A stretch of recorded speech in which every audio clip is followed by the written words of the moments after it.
ईशा और सुहाना ठीक कहती हैं, अविनाश का भी यही हाल है। जब मैंने अपनी प्रेगनेंसी के बारे में कहा तो मुझसे कहने लगा, अरे दूसरी लड़कियां तो 9-9 महीने तक नौकरी करती है, बस डिलीवरी के टाइम छुट्टी लेती है। मोहिनी तुम भी नौकरी करो। अब मुझे कहाँ नौकरी मिलेगी? मम्मी बताओ अब मैं क्या करूँ? हे भगवान, क्या सोचकर घर जमाई दामाद लाई थी मैं कि मेरी बेटियां मेरे पास रहेंगी और खुश रहेंगी, लेकिन इन आलसी दामादों ने तो हमारी जिंदगी को भी प्रॉब्लम में डाल दिया है। मैं तो कहती हूँ मम्मी, हम लोग वापस अपनी जॉब पर जाना शुरू कर देते हैं। बता देते हैं इन लोगों को कि हमने प्रेगनेंसी का बहाना किया है। नहीं नहीं बेटा, ऐसी गलती भी मत करना। अगर तुमने ऐसा किया तो इन तीनों की आदत और ख़राब हो जाएगी।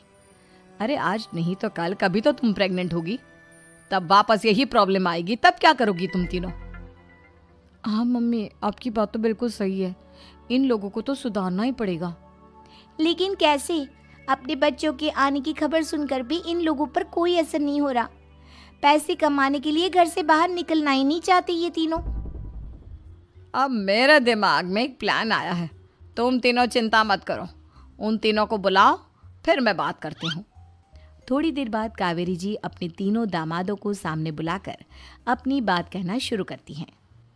अविनाश, सुमित और विवेक, देखो बेटा, मैं ना तुम तीनों से बड़ा प्यार करती हूँ, इसीलिए तो तुम्हें घर जमाई बना कर रखा है मैंने। अरे मम्मी जी, सीधे सीधे कहिए ना, क्या बात है? प्यार तो हम भी आपको बहुत करते हैं। अरे मम्मी जी, आपकी इज्जत भी बहुत करते हैं। अरे भाई, आपके जैसी सास और कमाने वाली बीवी सबको मिलती है क्या? हाँ मम्मी, विवेक और सुमित ठीक कह रहे हैं। आपकी बेटी से शादी करके मेरी तो ज़िंदगी ही अच्छी हो गई है। जानती हूँ मैं, और ये भी जानती हूँ कि तुम तीनों अपनी अपनी बीवियों से बहुत प्यार करते हो। बेटा, बात ऐसी है कि हमारे कुल गुरु ने कहा है कि प्रेग्नेंट होने के बाद मेरी तीनों बेटियां शुरू के 4 महीने हमारे गांव में जाकर रहेगी, जहां मेरे चाचा जी रहते हैं। अरे लेकिन क्यों मम्मी, गांव में जाकर रहने की क्या ज़रूरत है इन तीनों को? वो क्या है ना बेटा, हमारे परिवार को एक श्राप है। अगर मेरी बेटियों ने यहाँ पर बच्चा पैदा करने की कोशिश की तो उनके बच्चों को कुछ भी हो सकता है। इसलिए अब से लेकर 4 महीने पूरे होने तक इन्हें गांव वाले घर में रहना पड़ेगा। हाँ तो इसमें प्रॉब्लम क्या है मम्मी जी? हम भी वहाँ जाकर रहेंगे, पिकनिक मनाएंगे। अरे भाई, बीवी जहाँ हम भी वहाँ। हाँ यार, आइडिया तो बहुत अच्छा है। शहर की ज़िंदगी में रह रहकर परेशान हो चुके हैं, अब कुछ दिन गांव में बिताएंगे। तुम लोग समझने की कोशिश क्यों नहीं करते? तुम में से कोई भी वहाँ नहीं जा सकता, और मैं यहाँ रहूँगी ना तुम तीनों के साथ। 4 महीने की तो बात है, उसके बाद ये तीनों ही लौट कर आ जाएंगी। ठीक है मम्मी जी, अब हमारे बच्चों का सवाल है तो ये तो करना ही पड़ेगा। कावेरी अपनी तीनों बेटियों को कुछ दिन के लिए घर से बाहर कहीं दूसरे शहर में रहने के लिए भेज देती है। कुछ दिनों के बाद, अरे मम्मी जी, बहुत दिन से पिज्ज़ा नहीं खाया, मंगवाइए ना।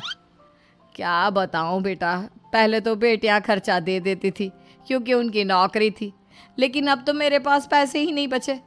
थोड़े बहुत पैसे हैं जो बच्चों की डिलीवरी में काम आएंगे। लेकिन मम्मी जी, आपकी बेटियों को वापस आने में तो अभी बहुत वक्त बाकी है। वही सोच सोच कर परेशान हो रही हूँ। सोच रही हूँ कल से दूध भी बंद करवा देती हूँ। अब दूध वाले को देने के लिए पैसे भी तो नहीं है ना। अरे नहीं नहीं मम्मी जी, अगर दूध भी बंद करवा दोगी तो मुझे चाय कहाँ से मिलेगी? और चाय के बिना मैं तो मर ही जाऊंगा। क्या करूं बेटा, इसके अलावा हमारे पास कोई ऑप्शन नहीं है। मेरे पास पैसे ही नहीं बचे। इस तरह कावेरी जी धीरे धीरे अपने तीनों दामादों को पैसे देना बंद कर देती हैं और घर में खाने पीने की चीज़ें लाना भी बंद कर देती है। अब वो तीनों बुरी तरह से परेशान होने लगे थे और इसलिए एक दिन तीनों प्लान करके घर से बाहर निकलते हैं। और बाजार में जाने के बाद, यार अच्छा खाना खाए हुए कितने दिन हो गए, पता नहीं कब अच्छा खाना मिलेगा। हमारी बीवियों के जाने के बाद तो हमारी हालत भिखारियों जैसी हो गई है यार। कुछ भी हो, मुझे तो आज पिज्ज़ा खाना ही खाना है। जेब में 1 रुपया नहीं और पिज्ज़ा खाएगा, कहाँ से आएंगे पैसे? अरे देख, वहाँ सामने बोर्ड पर क्या लिखा हुआ है, कंप्यूटर पर काम करने के लिए एक आदमी की आवश्यकता है। भाई मैं तो जा रहा हूँ, काम करूँगा और शाम तक पैसे लाकर आराम से पिज्ज़ा खाऊंगा। जा जा, तुझे कोई काम नहीं देने वाला, हम तो घर जा रहे हैं। चल भाई सुमित। सुमित और अविनाश वहाँ से चले जाते हैं और विवेक उस कंप्यूटर शॉप पर सारा दिन काम करके 5,000 रुपये कमा कर घर लौट कर आता है और अपने खाने के लिए अच्छी अच्छी चीज़ें भी लेकर आता है। ये देखकर विवेक और सुमित के दिल में भी कुछ पैसे कमाने की इच्छा जागती है। अरे सुबह सुबह कहाँ चल दी है तुम? मम्मी जी, एक बहुत अच्छी जगह मिली है। कंप्यूटर पर काम करने के 5,000 मिले थे कल मुझे। अगर रोज काम करूंगा तो पूरे 40,000 की तनख्वाह। अरे वाह, ये तो बहुत अच्छी बात है दामाद जी, आपको जाना ही चाहिए। सुमित और अविनाश विवेक को इस तरह तरक्की करते देखकर परेशान हो जाते हैं और वो दोनों भी काम की तलाश में निकल पड़ते हैं। धीरे धीरे उन दोनों को भी काम मिल जाता है। अब कावेरी के तीनों दामाद छोटी मोटी नौकरी करके अच्छा पैसा कमाने लगे थे। एक दिन कावेरी उन्हें अपने पास बुलाती है।